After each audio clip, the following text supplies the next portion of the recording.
بسم اللہ الرحمن الرحیم. محترم جناب میاں نواز شریف صاحب، محترم جناب آصف علی زرداری صاحب،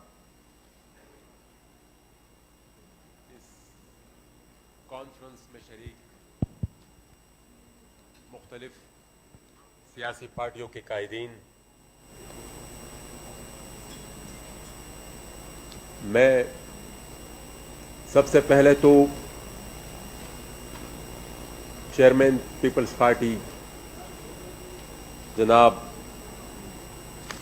بلاول بھٹو زرداری صاحب کا بہت مشکور ہوں کہ انہوں نے ہمیں دعوت دی. میرے خیال میں اس کانفرنس کے آغاز میں ہی جو ہمارے دو قائدین ہیں آصف زرداری صاحب نے اور پھر میاں نواز شریف صاحب نے اتنی تفصیلی گفتگو رکھی کہ اب مزید کچھ کہنے کی اور وضاحت کی پر گنجائش نہیں رہ پاتی. اور خصوصی طور پر میاں صاحب نے جو ایک اصطلاح استعمال کی کہ اب مسئلہ اسٹیٹ ود ان اسٹیٹ سے بڑھ کر اسٹیٹ اباؤ دا اسٹیٹ تک چلا گیا ہے، اور یہ اسٹیٹ اباؤ دا اسٹیٹ صرف پاور کے کانٹیکسٹ میں نہیں ہے، یہ state with in the state معاشی طور پر بھی بنتے جا رہے ہیں یہ لوگ. کیونکہ اگر ہم دیکھیں تو وہ فرحت اللہ بابر صاحب کے ایک کویشچن جو انہوں نے سینٹ میں کیا، اس کے بعد جو رپورٹس آئی تھی اور اس کے بعد اس میں مزید اضافے بھی ہوتے جا رہے ہیں کہ کارن فلیکس سے لے کر اور روڈ اور برجز سے لے کر چیز اور پتنی کیا کیا چیز اب یہ لوگ بنانے شروع کر دیا ہے انہوں نے. تو اور جو کام یہ لوگ شروع کر دیتے ہیں مجال ہے کہ وہ انڈسٹری اس انڈسٹری میں کوئی اور پھر سروائیو کر پائے. ہمیں سب سے پہلے تو یہ ایکسیپٹ کرنا ہوگا کہ ہم اس وقت ایک اسٹیٹ آف مارشل لاء میں ہیں، بلکہ میرے خیال میں یہ مارشل لاء سے بھی ایک بدترین دور ہے جس سے ہم گزر رہے ہیں. کیونکہ ہم دیکھ رہے ہیں کہ اس مارشل لاء میں تو سب کچھ سسپینڈ ہو جاتا ہے، لیکن اس دور میں ہم دیکھ رہے ہیں کہ ہمارے اداروں کو مسخ کیا جا رہا ہے، ہمارے پارلیمانی روایات کو مسخ کیا جا رہا ہے، ہمارے جوڈیشری کے ساتھ بھی یہی عمل کیا جا رہا ہے، ہماری میڈیا کے ساتھ جتنے بھی ادارے ہیں ان سب اداروں کے ساتھ یہی عمل ہو رہا ہے. تو میرے خیال میں سب سے پہلے تو یہ ایکسیپٹ کرنا چاہیے کہ یہ مارشل لاء ہے اور یہ جمہوریت ہے ہی نہیں. اور یہ جو تحریک اب شروع ہوگی، میری تجویز یہ ہے ایک ادنا سے پولیٹیکل ورکر کی حیثیت سے، یہاں پر میرے کافی بڑے مشران اور سیزنڈ پولیٹیشینز ہیں، میری ریکویسٹ یہ ہوگی کہ جو بھی تحریک چلے اس کا نام ہی ہم تحریک بحالی جمہوریت رکھ دیں، کیونکہ ہم نے سب سے پہلے جمہوریت کو ریسٹور کرنا ہوگا، اس کے بعد ہی پھر ہم آگے کی طرف چل سکیں گے. الیکشنز کی بات ہوئی تو میرے خیال میں سب سے پہلے تو یہاں پر جو تفصیلی بیک گراؤنڈ اور الیکشن کے بعد پھر جو پی سی ہوئی، اس میں جو ڈسکشنز ہوئی اس میں نہیں جانا چاہتا، لیکن یہ ایک حقیقت ہے کہ یہ الیکشنز بدقسمتی سے ہم نے انکنڈیشنلی ہی ایکسیپٹ کر لیے جو کہ نہیں ہونا چاہیے تھا. اور اب تک ہماری تو شاید کیپیسٹی بہت ہی کم ہو، لیکن جتنے بھی بڑی سیاسی جماعتیں ہیں ان کو کم از کم ایک وائٹ پیپر تو جاری کرنا چاہیے تھا کہ جو الیکشن میں جو جس طریقے سے مینیپولیشن ہوئی. اب ہم آتے ہیں جو مختلف اداروں کے ساتھ جو کھلواڑ ہو رہا ہے. پارلیمنٹ کی اگر ہم بات کریں تو پارلیمنٹ انیشیلی میرے خیال میں جو حکومت ہے یہاں پر پاکستانی میڈیا کو آپ اس کو اسٹیبلشمنٹ کہیں، فوج کہیں، جو بھی کہیں، لیکن وہاں سے ان کو یہ انسٹرکشن ملا کرتی تھی کہ آپ نے حکومت پر تنقید نہیں کرتی اور مثبت رپورٹنگ کرنی ہے. لیکن رفتہ رفتہ وہ انکروچمنٹ ہوتی گئی، اور اب تو وہ اتنی حد تک انکروچمنٹ کر رہے ہیں کہ ایجنڈا جو ہمارا ہے وہ ایجنڈا ہمارا پارلیمنٹ میں بنتا ہی نہیں ہے. وہ ہماری جو پارلیمنٹ کا ایجنڈا ہے وہ یا پتہ نہیں کہ وہ پارا سے آتا ہے، GHQ سے آتا ہے، پتہ نہیں کہاں سے آتا ہے، لیکن وہ کم از کم پارلیمنٹ میں نہیں بنتا. 11th آور تک جب ہمارا اجلاس شروع ہو، کسی کو کچھ پتہ نہیں ہوتا کہ آج کے ایجنڈے میں کیا ہوتا ہے.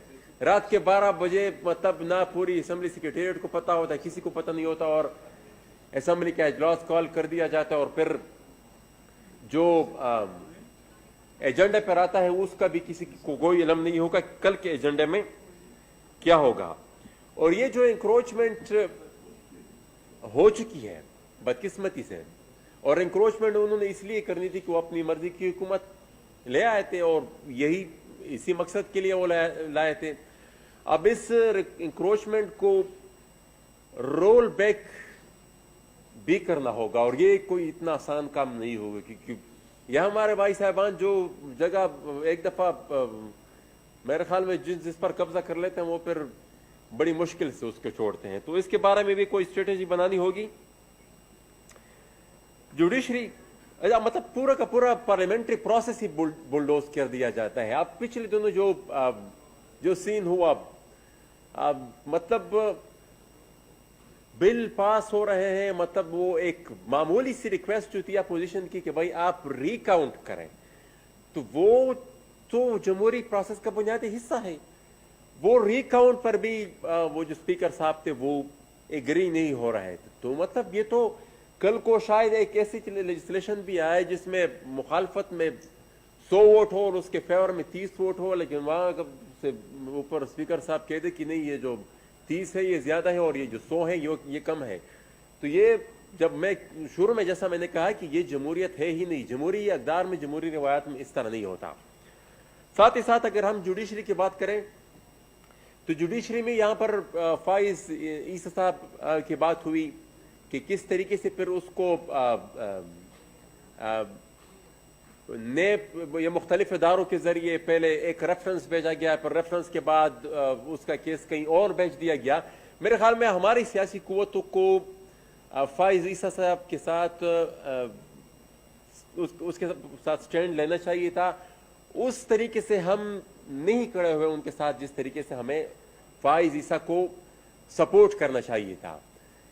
کیونکہ یہ اگر وہ پھر اسی طرح کے چند ہی مطلب کریڈیبل لوگ اگر آئسولیٹ ہوتے رہے اور وہ پھر ان کو نشانہ بنایا جاتا رہا تو پھر میرے خیال میں پھر یہ لوگ ختم ہوتے جائیں گے. اسی طرح ہمارا پشاور ہائی کورٹ کے چیف جسٹس صاحب ہے وقار سیٹھ صاحب، ان کا بھی یہی سین ہے.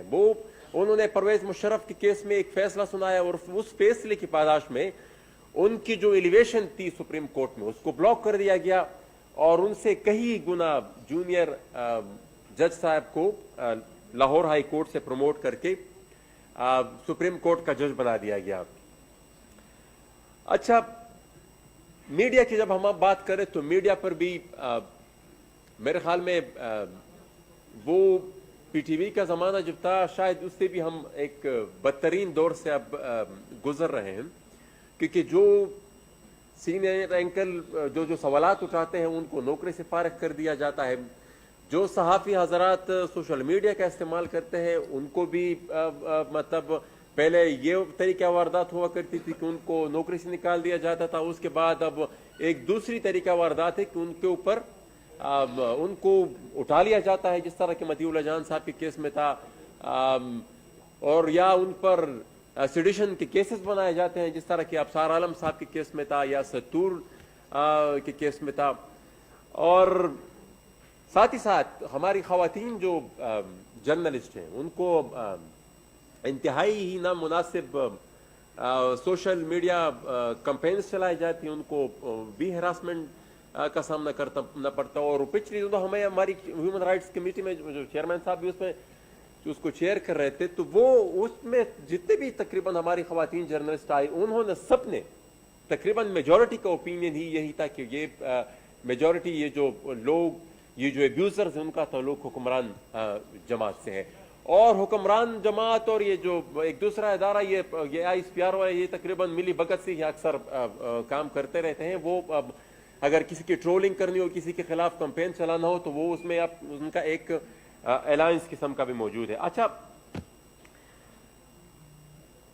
یہی سین پولیٹیکل ورکرز کے خلاف بھی ہے کہ ان کو مختلف طریقوں سے روکنے کی کوشش کی جاتی ہے. جو لیڈرشپ ہے ان کے خلاف کیسز بناتے ہیں، یا جو پولیٹیکل ورکرز ہیں ان کو جتنے بھی قوانین ہیں ان کو بطور ہتھیار ان کے خلاف استعمال کیا جاتا ہے. کسی کے اوپر دہشت گردی کا مقدمہ ڈالتے ہیں، کسی کے اوپر سائبر کرائم کے تحت مقدمہ ڈالتے ہیں. اور اب تو پھر سے یہ بات شروع ہو گئی ہے کہ کوئی گمنام قسم کا بندہ اٹھتا ہے پنڈی میں یا کسی اور جگہ پر ایک درخواست جمع کرا دیتا ہے کہ فلانا نے ایک ادارے کی بدنامی کی اور روز کے خلاف پھر ایف آئی آر درج ہو جاتی ہے. وہ پھر بیچارہ ہمارا اپنی ضمانت کے لیے پھرتا رہتا ہے.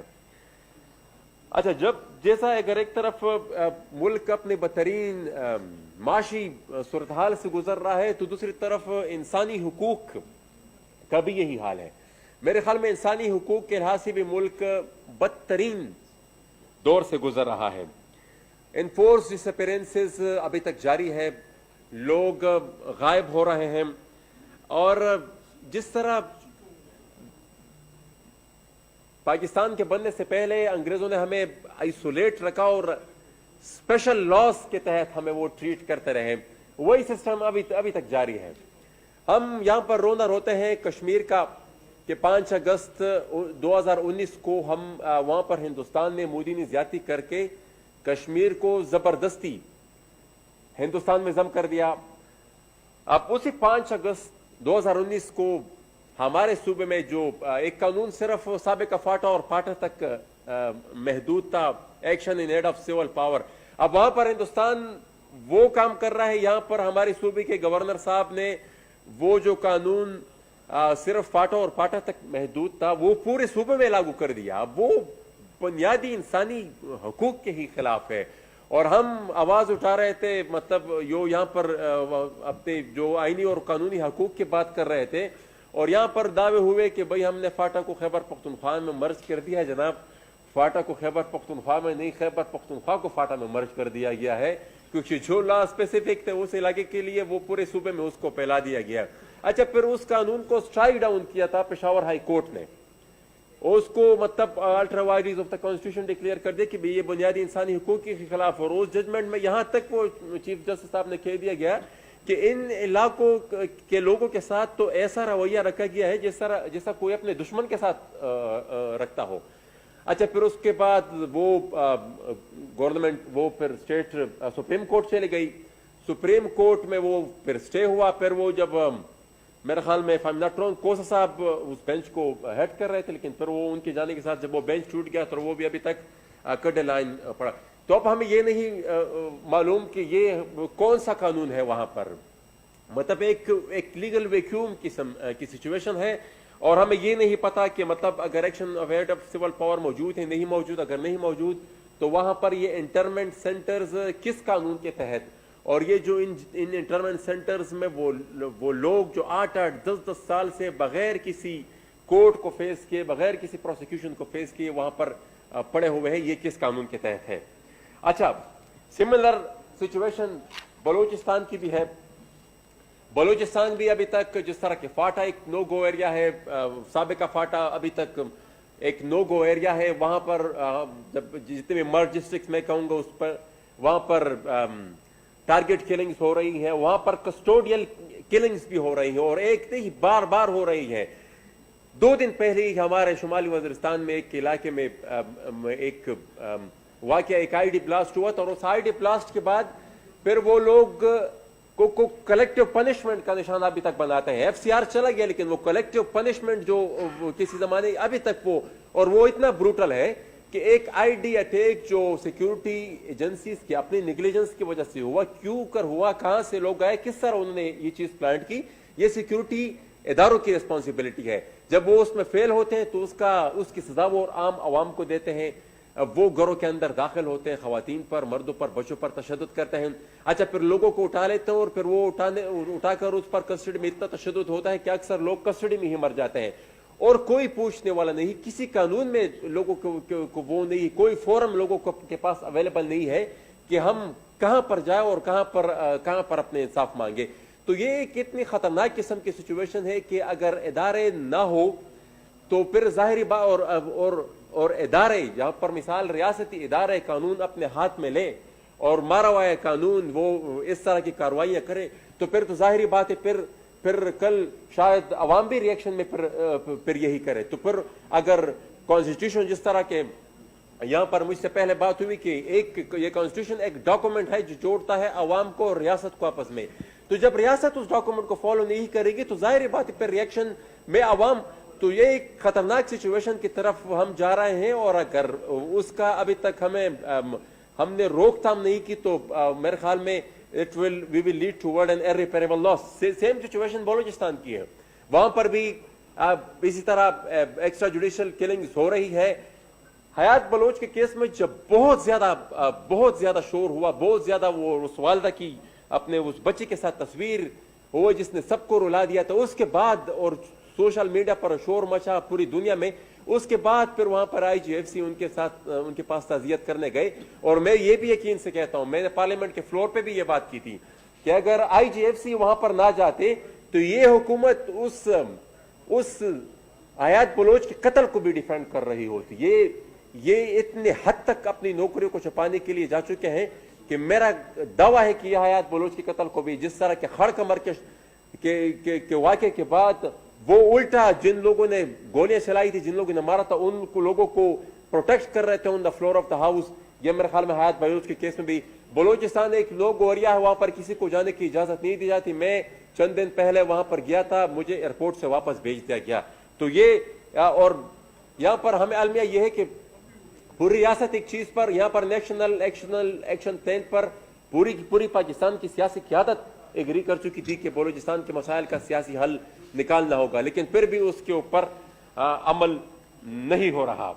اچھا یہ جو میں نے ایکس فاٹا کی جو یہاں پر واقعات ہوتے ہیں جو پھر لوگوں کو تشدد کا نشان بنایا جاتا ہے، میں نے اس دن پارلیمنٹ کے فلور پہ بھی یہ بات کی تھی کہ یہ ایک اس مصنوعی جنگ کا نشانہ کی سزا ہمیں دے رہے ہیں جو یہاں پر پاکستانی جرنیلوں نے اپنی کمائی کے لیے شروع کی تھی. اب پوری دنیا دیکھ رہی ہے. یہاں پر ابھی جو ایک سکینڈل آیا ہے سلیم باجوہ صاحب کا، اس کی جب آپ وہ ایسٹس نکال کر دیکھ لیں، وہ اس کی جو ریشو ہے، اس نے گروتھ ہی 2001 سے بات کیا ہے.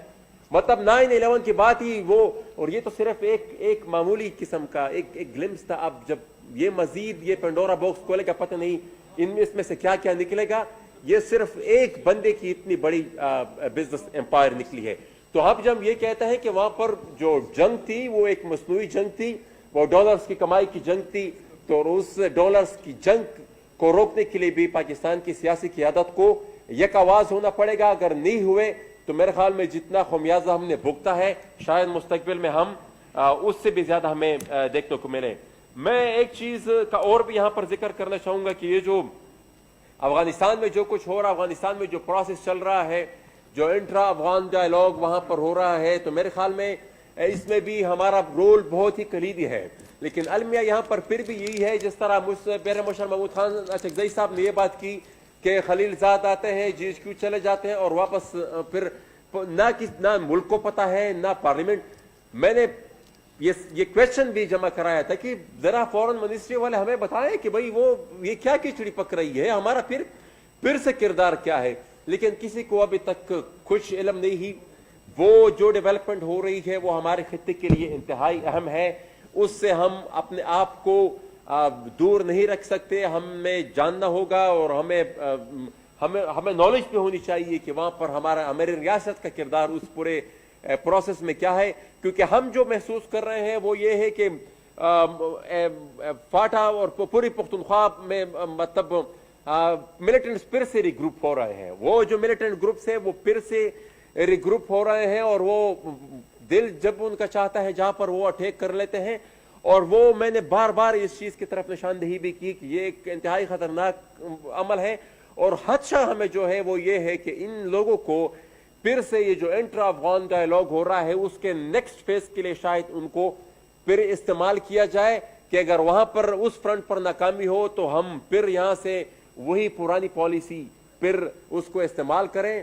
تو کابل پر قبضہ کرنے کی جو پرانی ہماری خواہش رہی ہے وہ خواہش مجھے خدشہ ہے کہ ابھی تک موجود ہے, اور وہ جو چیز ہے میرے خیال میں وہ انتہائی خطرناک ہے. اور یہ جتنی مثلا 70,000 سے زیادہ ہم نے شہادتیں دی ہے وہ اسی انوالومنٹ اور اسی انٹرفیرنس کا نتیجہ ہے. تو میرے خیال میں اس عمل کے روک تھام کے لیے بھی ایک یہاں پر موجود تمام سیاسی قیادت کو سر جوڑ کر کچھ لائحہ عمل بنانا ہوگا. آخر میں یہ کہوں گا کہ چارٹر آف ڈیموکریسی کی جو بات ہوئی مستقبل کے لیے, تو میرے خیال میں ایک تو ہم آگے بڑھنے کے لیے ایک ٹروتھ کمیشن کا بھی مطالبہ کریں, کیونکہ یہ جو ایک دوسرے کو غدار اور جو بھی اپنے حق کی آواز اٹھاتا ہے, جو بھی سچ بولتا ہے, اس پر یہ جو غداری کے ٹپے اسٹیٹ لگنے شروع ہو جاتے ہیں, میرے خیال میں اس کے لیے بھی ایک کمیشن بنا دیا جائے. 1947 سے لے کر اب تک جو کچھ بھی ہوا یہاں پر ایک ٹروتھ کمیشن ہو تاکہ اس میں پتہ چلے کہ غدار کون تھا, اور اس مٹی کے لیے اور اس دھرتی کے لیے اور سول سپریمیسی کی یا عوام کے حقوق کی بات کس نے کی.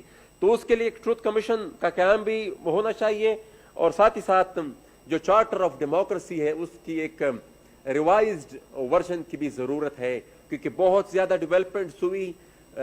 جو راستے پچھلی چارٹر آف ڈیموکریسی میں روکے گئے تھے اس کے بعد اور راستے ڈھونڈ لیے گئے ہیں, اور جو نئے راستے ڈھونڈے گئے ہیں میرے خیال میں ان کو روکنے کی بھی ضرورت ہے. اور اس نئے یہ جو ریوائزڈ ورژن ہے چارٹر آف ڈیموکریسی کے ساتھ, اس کے ساتھ ساتھ اگر ایک کچھ اپنی خود احتسابی کی بھی تھوڑی سی ایک اسٹڈی ہو کہ ایک انٹروسپیکٹو انالیسس اس طرح ہو کہ جو پرانا جس وقت سے یہ چارٹر آف ڈیموکریسی سائن ہوا تھا اس وقت سے لے کر اب تک ہم نے کیا کوتاہیاں کی ہیں, ہم سے کیا غلطی ہوئی ہے, ان غلطیوں کو بھی ریکارڈ پر لانا ہوگا. اور آج ہماری تو چونکہ جو بھی ہمارے یہاں پر جو بڑی سیاسی پارٹیاں ہیں, ہماری جو قائدین جو بھی فیصلہ کریں ہم تو, لیکن میں یہ ایک بات کہوں گا کہ فیصلہ ایسا ہونا چاہیے, ایک ایگریسو سٹیپ ہونا چاہیے, کیونکہ عوام میرے خیال میں کافی آگے بڑھ چکی ہے اور سیاسی قیادت میرے خیال میں ابھی بھی کافی پیچھے ہے. پھر ایسا نہ ہو کہ ہم پیچھے ہی رہ جائے اور ہماری عوام بہت ہی آگے بڑھ جائے. تو وہ پبلک جو سینٹیمنٹس ہے اس کو ایڈریس کرنے کے لیے کوئی ایگریسو لائحہ عمل آج ضروری ہے. اور میرے خیال میں جتنے بھی لوگ ہیں, چاہے لائرز ہیں, چاہے سول سوسائٹی, چاہے اسٹوڈنٹس ہیں, جو بھی ہے میرے خیال میں وہ سب تیار ہے اس پورے عمل کے لیے, کیونکہ وہ بھی اسی معاشرے کا اور اسی ملک کے حصہ ہے اور وہ سب کچھ فیل بھی کرتے ہیں. میں فیض صاحب کے چند اشعار کے ساتھ اجازت چاہوں گا کہ یوں عرض و طلب سے کب اے دل پتھر دل پانی ہوتے ہیں, تم لاکھ وفا کی خو ڈالو کب خوئے ستمگر جاتی ہے. اس جاں کے ضیاء کے ہم کو بھی تشویش ہے لیکن کیا کیجئے, ہر راہ جو ادھر کو جاتی ہے مقتل سے گزر کر جاتی ہے. بہت شکریہ جی.